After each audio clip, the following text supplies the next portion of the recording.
जय हिंद साथियों, आप सभी का स्वागत है सीबीआई क्लासेस में। आज के वीडियो में हम लोग देखने वाले हैं क्लास 10th का ज्योग्राफी। ये इकाई 1 का ही दूसरा चैप्टर है, प्राकृतिक संसाधन जिसका नाम है। ठीक है, इस चैप्टर से जितने भी सब्जेक्टिव क्वेश्चन है 2 नंबर वाला, वो सारे सब्जेक्टिव क्वेश्चन को देखेंगे, इसलिए वीडियो में आखिर तक जरूर बने रहना। पहला क्वेश्चन दिया गया है, जलोढ़ मृदा के विस्तार वाले राज्यों के नाम बताएं। मतलब कौन कौन से राज्य में जलोढ़ मृदा पाया जाता है, उस राज्य का नाम बताना है। और इसमें कौन सी कृषि की जाती है, मतलब जलोढ़ मृदा में कौन सा फसल लगाया जाता है वो भी बताना है। तो सबसे पहले हम लोग देखेंगे जलोढ़ मृदा वाले विस्तार वाले राज्य जो कौन कौन से हैं। राजस्थान हो गया, गुजरात हो गया। यहाँ पे जो है राजस्थान गुजरात में जलोढ़ मृदा पाया जाता है। ठीक है, इसका विस्तार प्रचुर मात्रा में राजस्थान और गुजरात में है। उसके बाद इस मृदा में मुख्य रूप से गन्ना, चावल, गेहूं, मक्का और दलहन की फसलें लगाई जाती हैं। ठीक है, तो इसका स्क्रीनशॉट आप लोग ले सकते हो। अब अगला क्वेश्चन दिया गया है, समुच्च कृषि से आप क्या समझते हैं।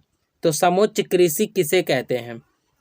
पहाड़ी क्षेत्रों में मृदा अपरदन को रोकने के लिए, मतलब जो पहाड़ी क्षेत्र होता है वहाँ पे मृदा अपरदन को रोकने के लिए, यानी मृदा एक जगह से दूसरे जगह ना जाए, इसी को रोकने के लिए समुच्च कृषि की जाती है। ठीक है, मृदा अपरदन को रोकने के लिए समुच्च कृषि की जाती है। मृदा अपरदन यानी मृदा के कटाव को रोकने के लिए समुच्च कृषि की जाती है।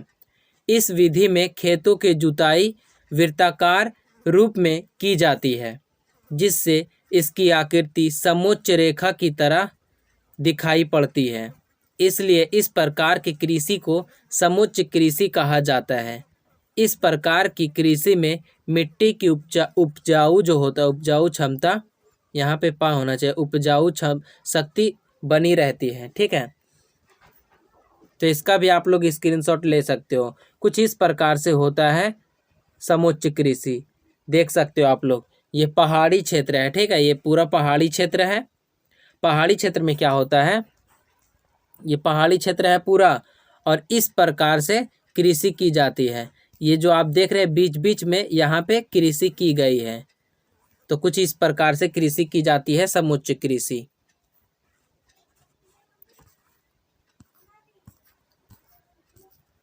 अगला क्वेश्चन दिया गया है, पवन अपरदन वाले क्षेत्रों में कृषि की कौन सी पद्धति उपयोगी मानी जाती है।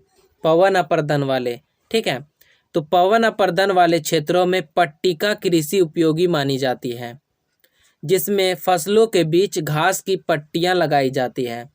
यहाँ पे आप इमेज में देख सकते हो, इमेज में ये जो आपको दिख रहा है हरा हरा, ये घास की पट्टियां हैं। ये जो हरा हरा आपको दिख रहा है ये घास की पट्टियां हैं। ठीक है, और ये जो मिट्टी आपको दिख रहा है यहाँ पे फसल लगाया जाएगा। ठीक है, ये हरा हरा जो है ये घास की पट्टियां हैं, लेकिन ये मिट्टी जो आपको दिख रहा है, ये मिट्टी जो आपको दिख रहा है यहीं पर फसल लगाई जाएगी। ठीक है, ये बीच वाला स्थान पर फसल लगाया जाता है। तो आपको समझ में आ गया होगा। अब अगला क्वेश्चन दिया गया है, भारत के किन भागों में नदी डेल्टा का विकास हुआ है।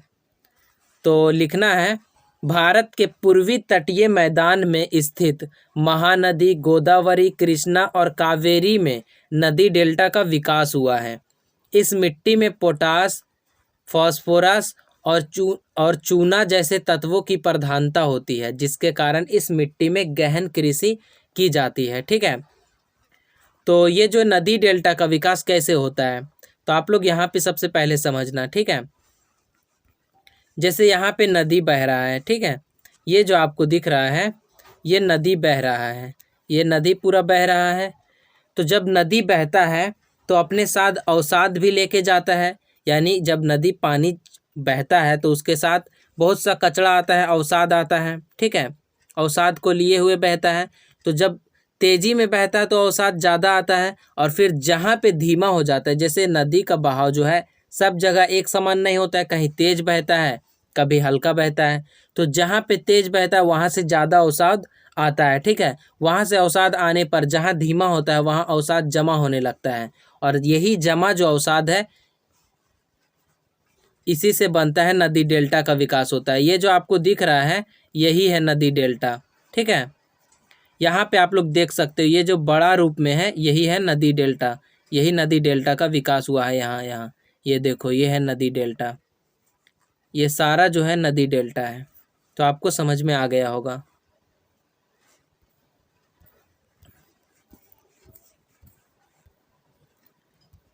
अगला क्वेश्चन दिया गया है, फसल चक्रण मृदा संरक्षण में किस प्रकार सहायक है। तो फसल चक्रण द्वारा मिट्टी में उपस्थित पोषक तत्वों को बरकरार रखा जाता है। फसल चक्रण के द्वारा जो होता है मिट्टी में जो पोषक तत्व है उसे बरकरार रखा जाता है। गेहूं, मक्का, आलू आदि को लगाकर उगने से लगातार, मतलब गेहूं, मक्का, आलू आदि को लगातार उगाने से क्या होता है, मिट्टी की उर्वरक शक्ति कम हो जाता है। ठीक है, लेकिन दलहन की खेती करने पर यह पुनः लौट आती है। मतलब जब एक खेत में हम लोग गेहूं, मक्का, आलू लगाएंगे लगातार तो उसकी उपज क्षमता कम हो जाता है, मिट्टी की उपज क्षमता। तो उसका उपज क्षमता फिर से लाने के लिए, बरकरार रखने के लिए उसमें फिर एक बार हम लोग दलहन की खेती कर देंगे। जैसे दलहन में हो गया मूंग का खेती, मसूर का खेती, कोई भी दलहन पौधा जैसे चना हो गया, ये सब का खेती जब हम लोग कर देते हैं तो इसमें फिर से जो है उसकी उपजाऊ क्षमता आ जाती है। तो इसी फसल चक्रण मृदा संरक्षण में किस प्रकार सहायक है, तो इसी को फसल चक्रण कहते हैं। ठीक है, तो आज का वीडियो यहीं तक समाप्त होता है। कल के वीडियो में हम लोग इसके नेक्स्ट चैप्टर को देखेंगे।